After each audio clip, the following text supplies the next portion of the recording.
E aí, pessoal, beleza? Hoje eu vou tratar com vocês do romantismo em Portugal, beleza? Para começar, nós vamos falar do contexto histórico ali do período.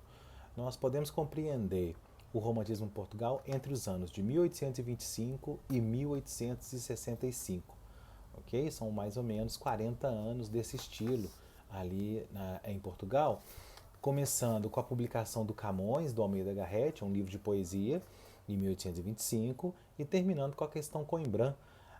É um conjunto de artigos que foram publicados já discutindo a superação da estética romântica, isso já lá em 1865, tudo bem? Vamos voltar um pouquinho no tempo e vamos contextualizar historicamente Portugal nesse início de século XIX. Em 1808, em Portugal 1807, na verdade, a família real tinha se transferido para o Rio de Janeiro, né? E isso foi uma decisão extremamente contestada pela população portuguesa, né?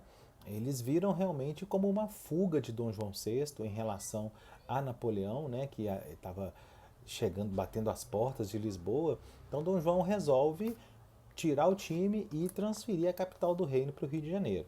E ele fica aqui no Brasil durante 13 anos. De 1808 a 1821, Portugal fica sem o seu rei lá no seu território. Em 1820, há um evento histórico em Portugal chamado Revolução do Porto, em que alguns ativistas liberais, né, influenciados por todo aquele clima de liberalismo que havia na Europa ali no início do século XIX, final do XVIII, início do XIX, eles começam ali uma revolta na cidade do Porto, colocando em risco a própria monarquia portuguesa. Então, por conta disso, Dom João volta para Portugal em 1821 e vai ficar ali por mais 5 anos até o seu falecimento em 1826. Quando ele morre, há uma outra questão a ser resolvida. O herdeiro do trono era Dom Pedro, que tinha proclamado a independência do Brasil em 1822 e desde então era o imperador do Brasil, né? Então Dom Pedro fica naquela, ou imperador do Brasil ou rei de Portugal. Vocês sabem, né, pelos estudos da história, Dom Pedro ele abdica do trono brasileiro, vai ser rei de Portugal, lá coroado como Dom Pedro IV, pacifica a Revolução Liberal em Portugal, quando ele outorga uma nova Constituição. Essa Constituição outorgada por Dom Pedro IV, lá em Portugal, que é o nosso Dom Pedro I, ela já tinha um viés liberal, assim, tá? Tinha uma maior liberdade econômica, uma maior participação popular na política, né? E isso traz a Portugal uma certa estabilidade política e econômica durante alguns anos, tá bom? É, e então, assim, é nesse contexto que o romantismo surge, né? Ali, né, ressoando as tendências que já haviam surgido na Alemanha, na Inglaterra, né? E aí Portugal também entra nessa onda.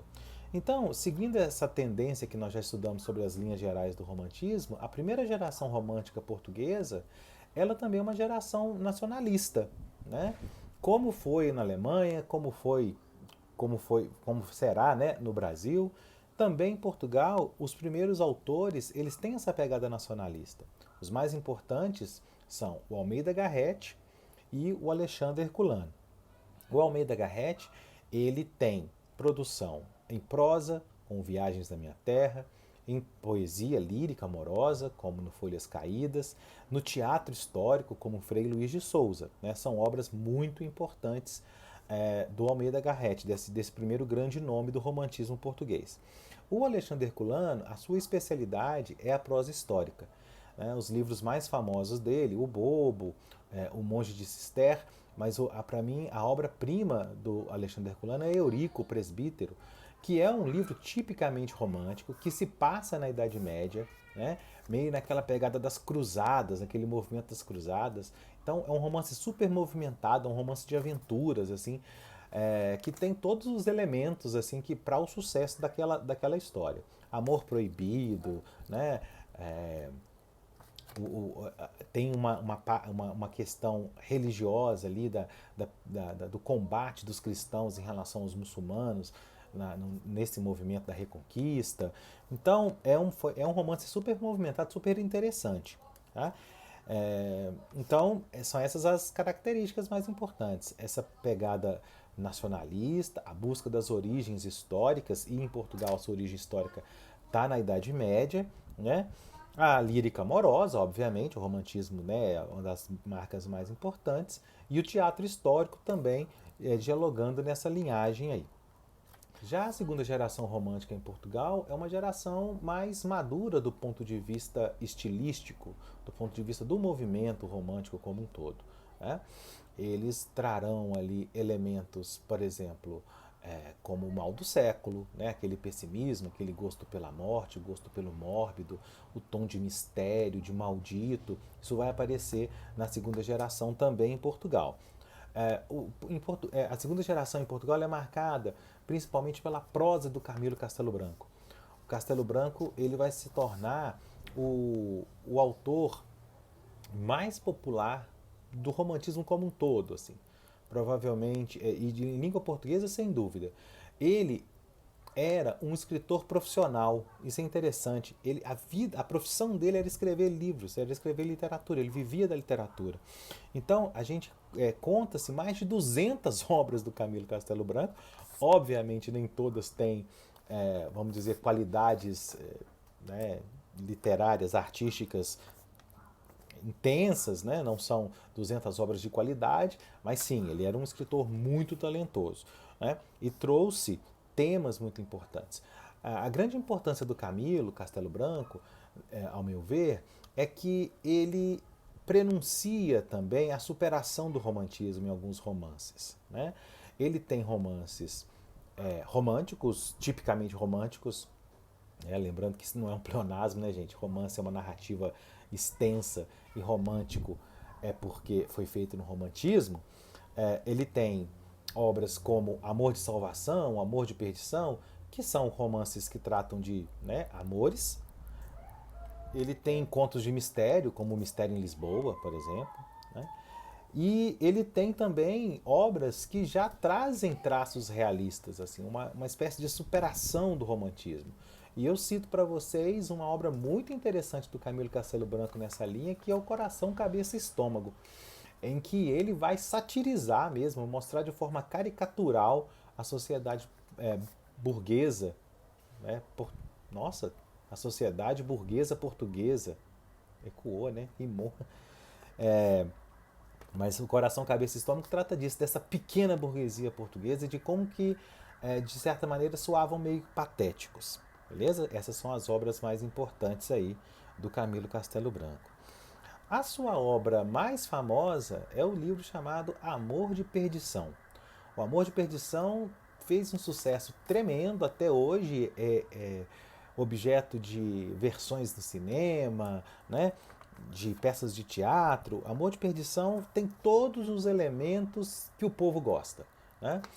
O enredo lembra um pouco Romeu e Julieta, aquela história de jovens apaixonados, perdidamente apaixonados, mas pertencente a famílias rivais. Nós já vimos isso no Romeu e Julieta, no teatro, nós já vimos isso em romance, nós já vimos isso em novela da Globo. Esse é um enredo que o povo adora, né? Que é exatamente o amor proibido, a dificuldade amorosa. Né? Então essas peripécias para se realizar o amor, elas são importantíssimas para construir, né, esse imaginário coletivo do romance romântico. Né? Então, em Amor de Perdição, há o Simão Botelho e a Teresa de Albuquerque, que são os apaixonados, né? Mas cujas famílias são inimigas mortais. Portanto, esse amor é impossível. Né?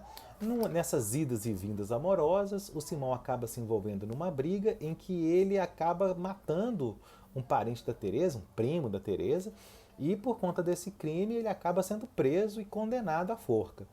Teresa, vendo que o romance não ia para frente, aquela história de amor não teria um final feliz, ela se entrega à vida religiosa, ela vai para um convento, né? Ou seja, só vai dificultando cada vez mais, né, a realização daquele amor. O Simão acaba tendo a sua pena de pena de morte transformada em pena de degredo, o degredo era ser expulso do país, né, não poder mais voltar no país durante determinado tempo. Portugal tinha cheio de colônias na África, na América, na Ásia. Então, Simão acaba conseguindo fazer essa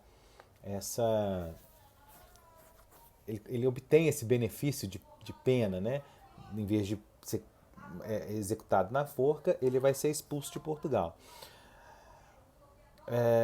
Teresa chega até a propor para ele assim, pô, vai lá, aceita esse degredo, 10 anos passam rápido e tal, né, e quando você voltar, ter pagado o seu crime, a gente fica junto.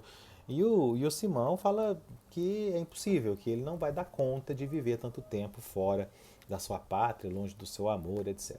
Nisso, Teresa já está doente, né, e acaba piorando, né, ficando ali na beira da morte. Ela não duraria 10 dias, quanto mais 10 anos.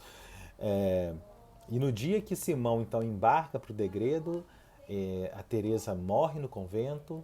Simão, ao saber, ao receber essa notícia de que Teresa havia morrido, ele adoece, morre no navio, né? E assim que seu corpo é lançado ao mar, né, a Mariana, eu não tinha falado da Mariana, a Mariana formava ali um triângulo amoroso. Mariana era filha do criado da família do Simão e é aquela que sempre foi apaixonada pelo senhor, né, pelo Simão Botelho, e mas aquele amor platônico assim, né, aquele amor mais puro em que ela via não tinha chance nenhuma de realização, então ela foi e acompanha o Simão no degredo, veja só, né, a entrega da Mariana.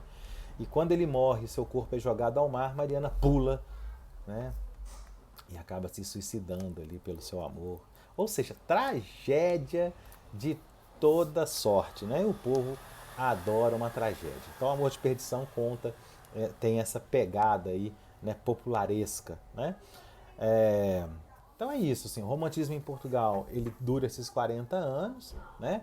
Passa por uma primeira fase ali de autoconhecimento, assim, dessa busca de um orgulho nacional, amadurece, vai tratar de temas populares, como o amor, como a morte, como a tragédia, né? E acaba lá em 1865 sendo discutido intelectualmente, né? Sendo superado por um novo período que é o que será o realismo lá na frente, tá certo?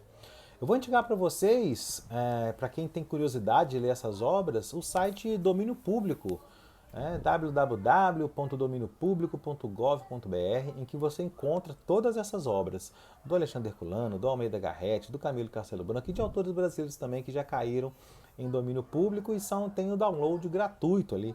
Vai lá, pega, aproveita a quarentena, né, vê se você consegue engatar a leitura de um desses romances, conhece o texto na íntegra. Acho que é uma boa pedida. Tranquilo? Lá no finalzinho do capítulo tem o Hora do Estudo. Vou propor a vocês direto para lá. Façam as questões, tá? Que no momento oportuno eu vou comentá-las com vocês. Quem sabe já na escola, quem sabe aqui por vídeo também, né? E aí a gente vai levando aí o assunto na medida do possível, né, da melhor maneira que nos couber, tá certo? Grande abraço para vocês, até a próxima e se cuidem, hein? Até mais.